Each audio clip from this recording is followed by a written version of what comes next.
Hey everyone, welcome to the Christine Tesla M3 channel. I'm George. I'm not Christine. She is. And I wanted to go over what I would call range robbers in this video. This is probably going to be the last video I record today. But basically, there are some things that are, if you're not terribly familiar with Tesla, you will probably have them automatically turned on from the factory. They default, I think, to on, and they could basically reduce your range tremendously while you're parked. So one of them is the climate control. And I'm showing the Tesla app on my iPad so that it's easier to read. But here, let me get it the right way. So the climate control, I think, was automatically set on mine. And all you got to do is just go to climate and make sure it says, you turn it off, so that it's optional to turn it on. So that's one thing. That's a huge range robber because it'll turn on the air conditioning to keep your car at a certain temperature. And while you're parked, I doubt you really need to do that. So that's one thing. The other one in the controls section, see the Sentry mode? I'm home right now. Christine's ready to go to bed, I think. You sleepy? You do it? All right? Okay. Anyway, so Christine doesn't need to be in Sentry mode if she's inside my garage. And Sentry mode was robbing maybe a mile per hour from, the battery. So I certainly don't want that happening. I'm lucky enough to have a garage, so I'll do that. Now, when I'm at work, it's automatically on. I've got Sentry mode turned on automatically, and let me show you that inside the car.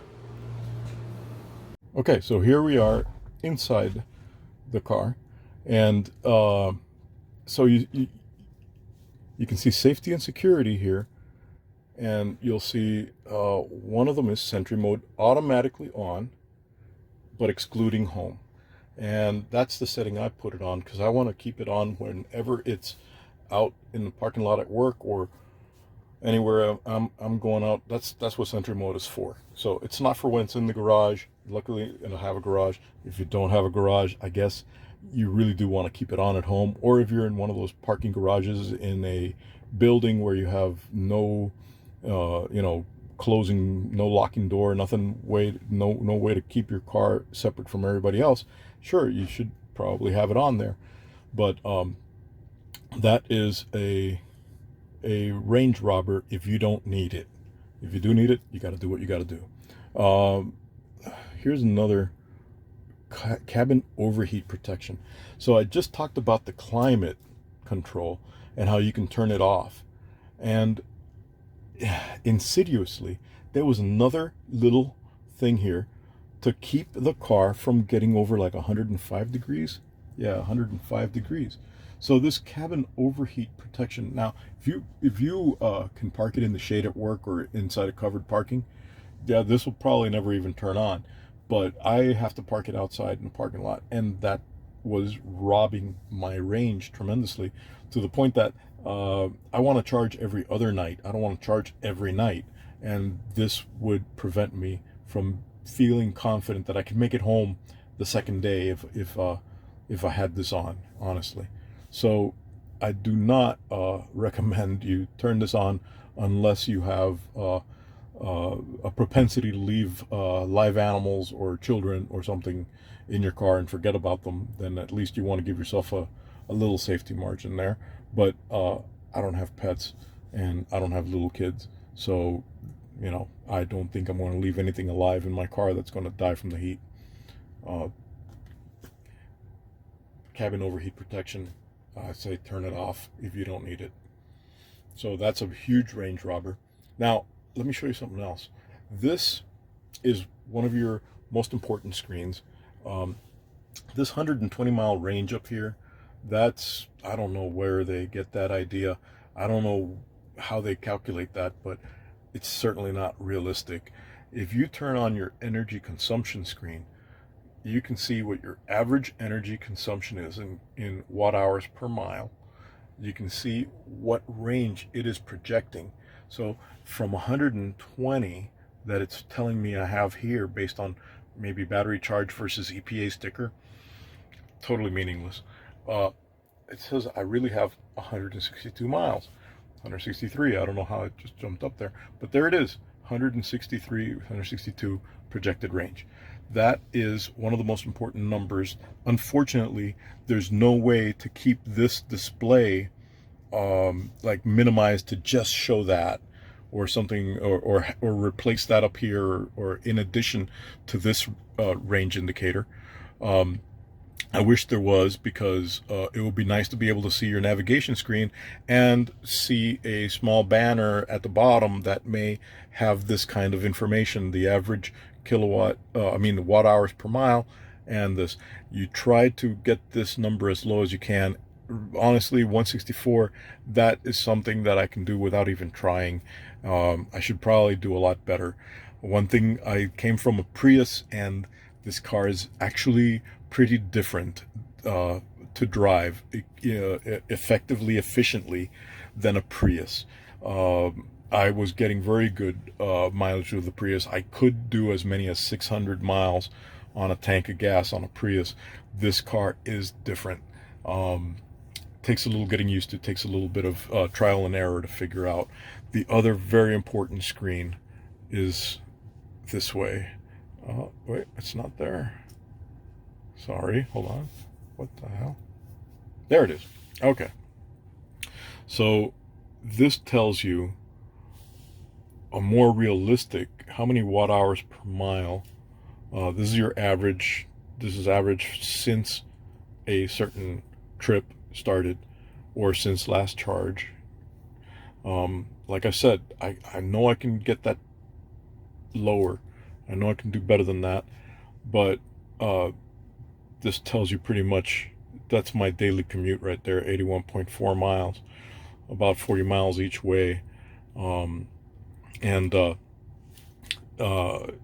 It is kind of funny to look at, because when you first start off in the morning, or after being parked for a while, your average watt hours per mile is going to be kind of high when you're getting up to speed with the car, and then the average will start to come down as you're driving.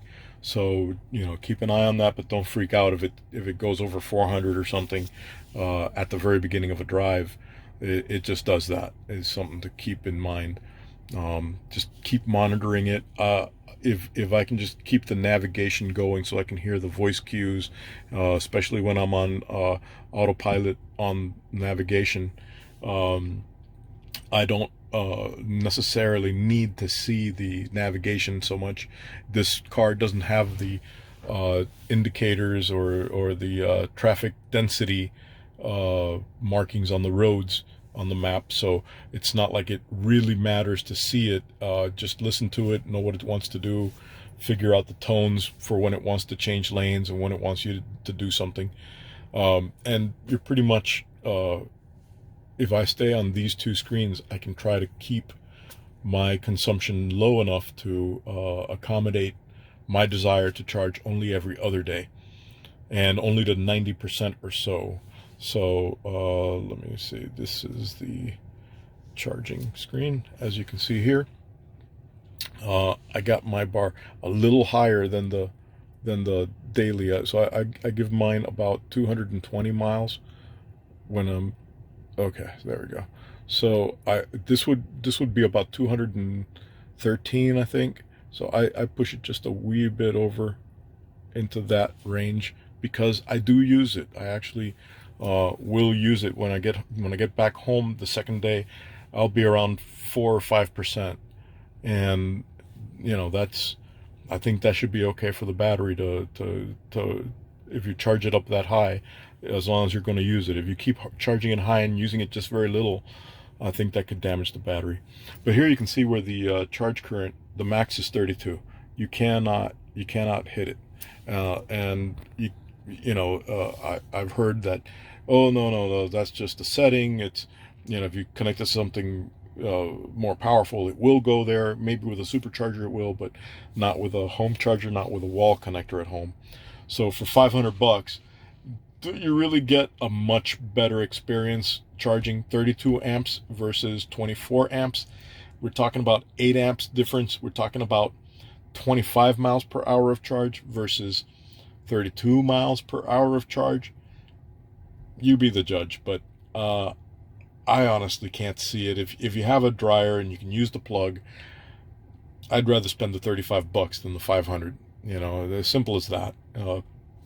So, you be the judge. I didn't realize that the car was limited to only 32 amps. I thought I would get 40 or 48 if I had a 50 or 60 amp breaker respectively. So there's that.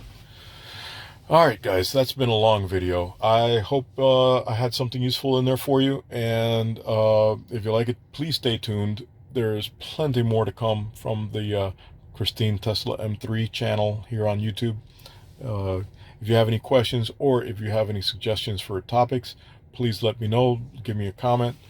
Thanks all for watching. Take care. Bye-bye. Well, I have to add an addendum. One of the other range robbers that I've already taken care of on my car, allow me to show you. All right, so this is the AC control. Notice that auto is on. So automatic is on. I've got the temperature set to a comfortable level. What auto does is it basically gives you these vents back here for the rear seat. They basically turn off if no one's sitting back there, and it maintains the temperature without excessive use of the fan or the compressor for the air conditioning, so you waste less battery if it's on auto. If you just put it at a set temperature and set fan speed and all that, it is not quite the same. It will waste more energy, reduce your range. Auto is working much better for me after testing for a few days.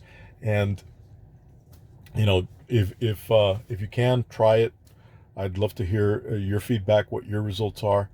But I found the auto to be a substantial saver for the mileage. Anyway, all right, this is it for real this time. Have a great one. Take care, all. Bye bye.